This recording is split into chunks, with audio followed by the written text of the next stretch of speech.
Hello friends, ಎಲ್ಲರಿಗೂ ನಮಸ್ಕಾರ. ಬನ್ನಿ, ಇವತ್ತು ನಿಮ್ಮ ಹಳೆಯ ಫ್ರೆಂಡ್ಸ್ದಾಗಿರ್ಬೋದು, ಫ್ಯಾಮಿಲಿದಾಗಿರ್ಬೋದು, ಯಾವುದಾದ್ರೂ ಮೊಬೈಲ್ ನಂಬರು ಅಕಸ್ಮಾತಾಗಿ ಡಿಲೀಟ್ ಆಗಿದರೆ ಅದನ್ನು ಮರಳಿ ಪಡೆಯೋದು ಯಾವ ಥರ ಅಂತ ತಿಳಿಸ್ಕೊಡ್ತೀನಿ. ಮೊದಲನೇದಾಗಿ ನಿಮ್ಮ ಮೊಬೈಲ್ನಲ್ಲಿ ಕ್ರೋಮ್ ಬ್ರೌಸರ್ನ ಓಪನ್ ಮಾಡ್ಕೊಳ್ಳಿ.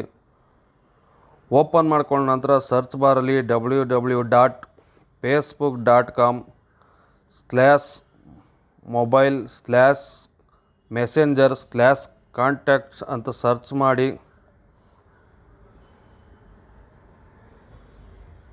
ಒಂದು ನಿಮಿಷ ಓಪನ್ ಆಗ್ತಾಯಿದೆ. ಮೊಬೈಲು ಸ್ವಲ್ಪ ಸ್ಲೋ ಇದೆ.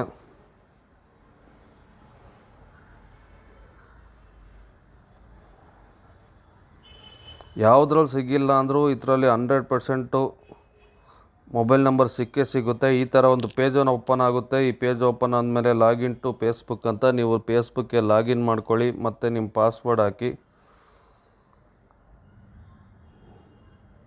ಪಾಸ್ವರ್ಡ್ ಹಾಕಿದ ನಂತರ ಈ ಥರ ಒಂದು ಪೇಜ್ ಓಪನ್ ಆಗುತ್ತೆ. ಈ ಥರ ಒಂದು ಪೇಜ್ ಓಪನ್ ಆದರೆ ನೀವು ಮೇಲ್ಗಡೆ ಸ್ಕ್ರೋಲ್ ಮಾಡಿದ್ರೆ ನಿಮಗೆ ತುಂಬ ಮೊಬೈಲ್ ನಂಬರ್ಗಳು ಸಿಗುತ್ತೆ. ನೀವು ಮೊಬೈಲಲ್ಲಿ ಏನಂತ ಸೇವ್ ಮಾಡಿದ್ರಿ ಅದೇ ಹೆಸರಲ್ಲಿ ಇರುತ್ತೆ. ಇಲ್ಲಿ ನಿಮ್ಮ ಮೊಬೈಲಲ್ಲಿ ಯಾವ ನಂಬರ್ ಮಿಸ್ ಆಗಿದೆ ಅದನ್ನು ನೀವು ಮತ್ತೆ ರಿಕವರಿ ಮಾಡ್ಕೊಳ್ಬೋದು. ಈ ವಿಡಿಯೋ ಉದ್ದೇಶ ಇಷ್ಟೇ. ಈ ವಿಡಿಯೋ ನಿಮಗೆ ಇಷ್ಟ ಆಗಿದರೆ ವಿಡಿಯೋಗೊಂದು ಲೈಕ್ ಮಾಡಿ, ಹಾಗೆ ಕಮೆಂಟ್ಸ್ ಮಾಡಿ, ಹಾಗೆ ನನ್ನ ಚಾನಲ್ನ ಸಬ್ಸ್ಕ್ರೈಬ್ ಮಾಡ್ಕೊಳ್ಳಿ. ಇದೇ ಥರ ವೀಡಿಯೋಸ್ಗಾಗಿ ಎಲ್ಲರಿಗೂ ಧನ್ಯವಾದಗಳು.